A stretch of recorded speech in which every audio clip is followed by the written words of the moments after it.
ನಮಸ್ಕಾರ ಕರ್ನಾಟಕ, ಎಲ್ಲರಿಗೂ ಶುಭೋದಯ. ಇವತ್ತು ದರ್ಶನ್ ರವರ ಜಾಮೀನಿನ ಅರ್ಜಿ ವಿಚಾರಣೆ ಇದೆ, ಎಲ್ಲರಿಗೂ ಗೊತ್ತಿದೆ. ಮತ್ತೆ ಇನ್ನೊಂದು ಏನಪ್ಪ ಅಂದ್ರೆ, ಒಂದು ಫೋಟೋ ವೈರಲ್ ಆಗಿದ್ದಕ್ಕೆ ಏನೇನೋ ಸ್ಟೋರಿಗಳು ಗುರು. ಈ ಒಂದು ಫೋಟೋ ವೈರಲ್ ಮಾಡಿರೋ ಉದ್ದೇಶ ಏನು? ಏನೋ ಒಂದು ಪ್ಲಾನ್ ಮಾಡ್ತಿದ್ದಾರೆ, ಏನೋ ಒಂದು ಸೃಷ್ಟಿ ಮಾಡ್ತಿದ್ದಾರೆ, ಹಾಗಂತೆ ಹೀಗಂತೆ ಅಂತೆಲ್ಲ ಅದಕ್ಕೂ ಒಂದು ಸ್ಟೋರಿ ಕಟ್ತಿದ್ದಾರೆ.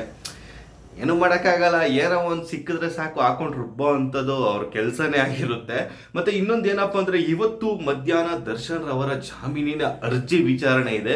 ಇವತ್ತು SPP ಅವರು ಪ್ರತಿವಾದ ಮಾಡ್ತಾರೋ ಇಲ್ವೋ ಗೊತ್ತಿಲ್ಲ. ಯಾಕಂದರೆ ನಾಗರಾಜ್ ಅವ್ರದ್ದು ಒಂದು ವಾದ ಮುಕ್ತಾಯ ಆಗಿದೆ. ಇನ್ನೇನಿದ್ರು ಪವಿತ್ರ ಗೌಡದ್ದು ಮತ್ತು ಲಕ್ಷ್ಮಣ್ಣು, ಅನುಕುಮಾರ್, ಈ 3 ಜನ ಏನಿದ್ದಾರೆ ಇವರ ಪರ ಲಾಯರ್ಗಳು ವಾದ ಮಾಡಬೇಕಾಗುತ್ತೆ. ಯಾಕಂದರೆ ಎಲ್ಲರ ವಾದವನ್ನು ಆಲಿಸಿದ ನಂತರ ಎಲ್ಲರಿಗೂ ಒಂದು ಕೌಂಟರ್ ಅಟ್ಯಾಕ್ ಮಾಡೋದಕ್ಕೆ SPP ಅವರು ತಯಾರಾಗ್ತಾರೆ.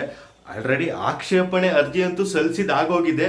ಇವತ್ತು ಎಲ್ಲರ ವಾದ ಮುಗಿದ್ರೆ ಇನ್ನು ಇವತ್ತು ಪ್ರತಿವಾದ ನಡೆಯೋದಂತೂ ತುಂಬಾ ಡೌಟ್ ಇದೆ ನನ್ನ ಪ್ರಕಾರ.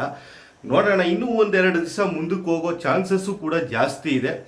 ಪ್ರತಿವಾದ ಆದಷ್ಟು ಬೇಗ ಆಗಲಿ, ಆದಷ್ಟು ಬೇಗ ದರ್ಶನ್ ಅವ್ರಿಗೆ ಸಿಹಿ ಸುದ್ದಿ ಸಿಗಲಿ ಅಂತಲೂ ಈ ಒಂದು ಸಂದರ್ಭದಲ್ಲಿ ಹೇಳ್ತಾ, ನಿಮಗೆ ಏನು ಅನ್ನಿಸ್ತಿದೆ? ಇವತ್ತು ಪ್ರತಿವಾದ ನಡೆಯುತ್ತಾ ಇಲ್ವಾ, ಏನಾಗುತ್ತೆ ಅನ್ನೋದು ಕಮೆಂಟ್ ಬಾಕ್ಸಲ್ಲಿ ತಿಳಿಸಿ. ಆದಷ್ಟು ನಾನು ಅಪ್ಡೇಟನ್ನು ಕೊಡೋದಕ್ಕೆ ಟ್ರೈ ಮಾಡ್ತೀನಿ ಮಧ್ಯಾಹ್ನದೊಳಗಡೆ. ಅಲ್ಲಿವರೆಗೂ ಈ ಒಂದು ವಿಡಿಯೋನ ಶೇರ್ ಮಾಡಿ, ಲೈಕ್ ಮಾಡಿ. ಮುಂದಿನ ವಿಡಿಯೋಗಳಲ್ಲಿ ಸಿಗೋಣ. ಅಲ್ಲಿವರೆಗೂ ನಮಸ್ಕಾರ.